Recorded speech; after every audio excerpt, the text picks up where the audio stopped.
Hello! Today's FlossTube is going to be my kitted up projects, things I'd like to stitch. I've got a few here, and I had started this video once before, and now I've restarted it, so things won't be in order, but the order doesn't actually matter. So I'm going to start with Ink Circles Hanky Pysanky. I've got a friend who stitches the most, or not stitches, dyes the most fabulous Ukrainian Easter eggs. And she has gone beyond just the, I guess, beyond the craft level, and she's made her way to the art level. She does incredibly complex designs, and so that made me really interested in this chart.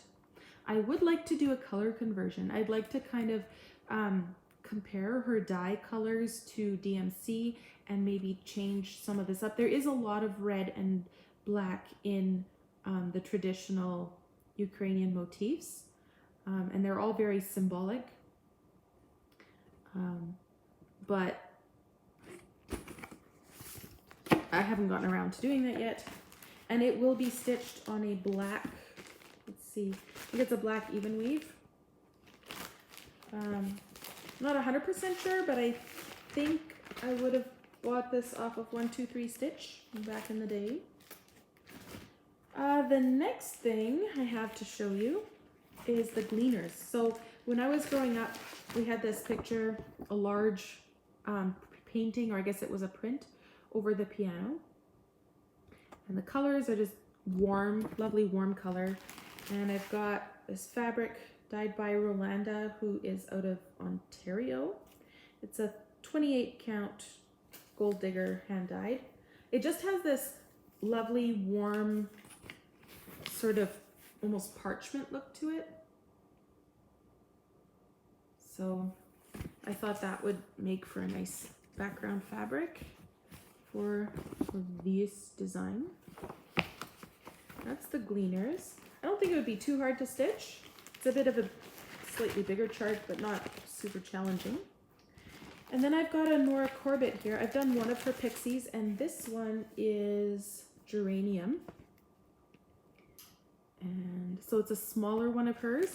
I've got this, again, it's a hand dye. I don't know if this one is a Rolanda. I think it might be a Rolanda as well. It's just, it looks like the sky. And it's quite big. I'm guessing that I could probably stitch Geranium on half of this.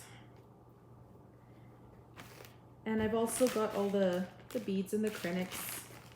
That wasn't a very good view. So one of the things I like about the Nora Corbett's is that there's always a slightly surprising color combination in what she does. There we go, 3 sets of beads. The blue ones are nice and chunky. Some variation there.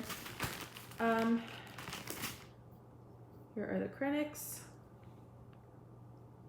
Sorry, the colors are a bit washed out. I've got the window open just because, I don't know, I needed some natural light, so. And what I really like about stitching these is they look super ultra fancy, but they're not actually that difficult to stitch. The colors are usually in blocks. There's not a ton of confetti, so. Sorry about the bag noises. I just know that if I don't put things away as I go, it's gonna get horribly mixed up. Today, I went down to the package place and I picked up my order. I ordered this from 123 Stitch before Christmas. Of course, I forgot to say again before when I started the video, it is January 3rd, 2020. So I ordered it before Christmas, but I think I ordered it just late enough that things got caught up in the Christmas rush. So this is Cottage Needleworks, wonderful time of year. Super simple stitch. I also ordered the classic Colorworks flosses right away, 4 of them.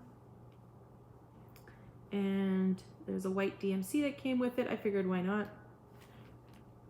And it's called Petit Point, 32 count raw white Belfast linen.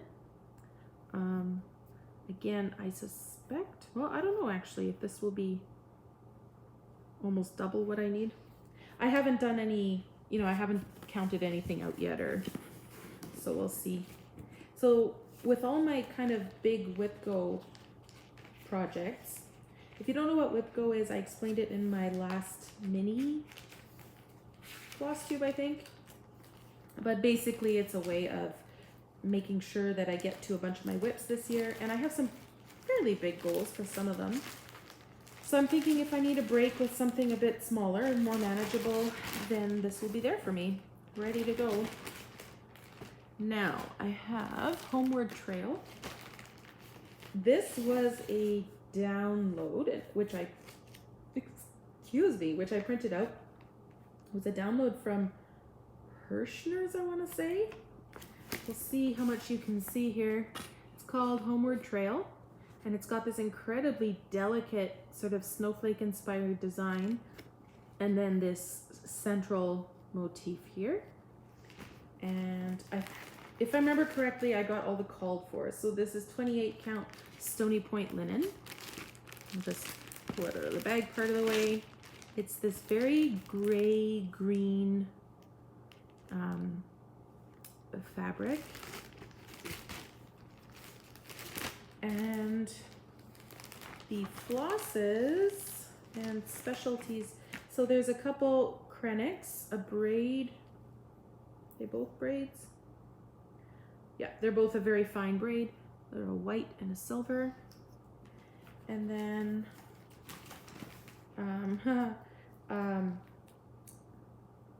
DMC,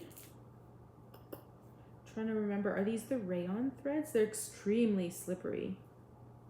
I stitched with them before. It's not easy, but it's this beautiful, there's a white. It's basically the rayon version of B5200, and then the rayon version of 415, and the rayon version of 414. So it'll be sparkly and shimmery and beautiful, and some very small beads in a very squished package. Just some petite, sort of clear seed beads. That one's there for when I want a challenge. That will not be an easy stitch. And if I remember correctly, there's a whole 1/1 section. Let me just see if I can. Oh, maybe not. But definitely confetti heavy in that center motif. So that one's there.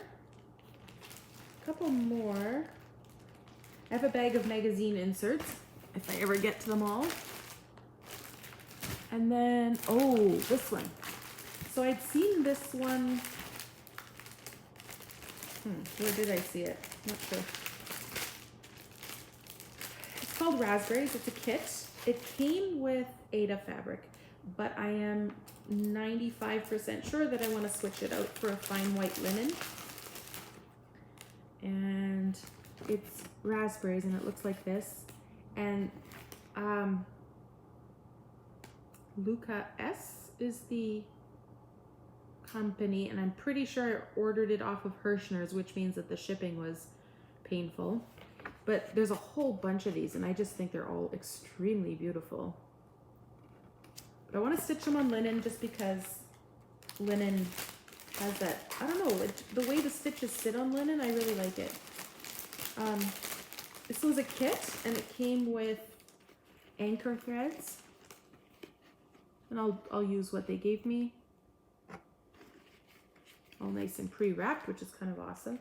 Oh, and the symbols are there already. I did not realize that. Look at that. How convenient.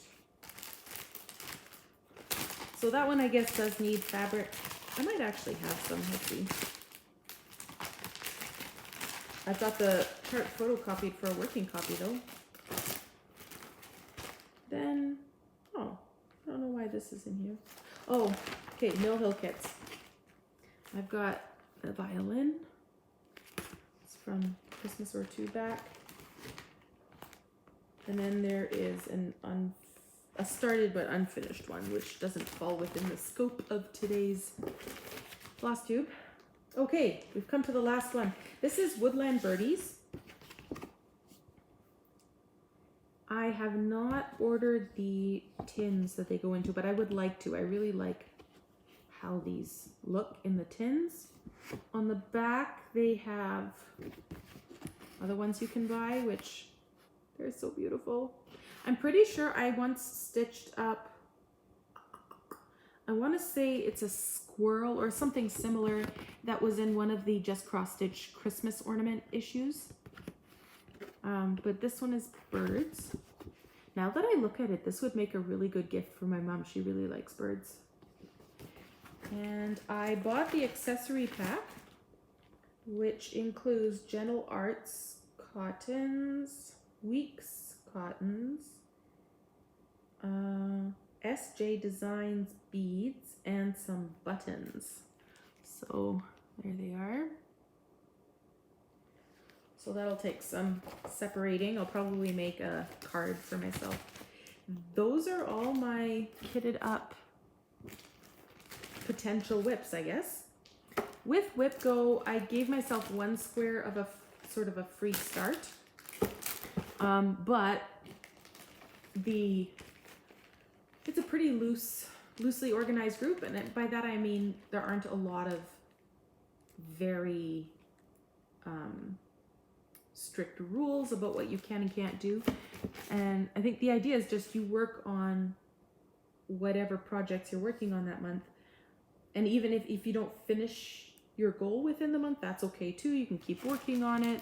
And there's nothing to say that you can't start a new stitch. Some people have set that goal for themselves. So they've set a goal, you know, I only get a new start once I've completed a row in bingo or whatever. But I'm not doing that to myself because I know I won't stick with it. So those are my kitted up projects. If you have any questions about them, I would love to answer them. You can ask me in the comments below. I do make every effort to answer all the comments. And yeah, thanks for watching, and I'll see you next time.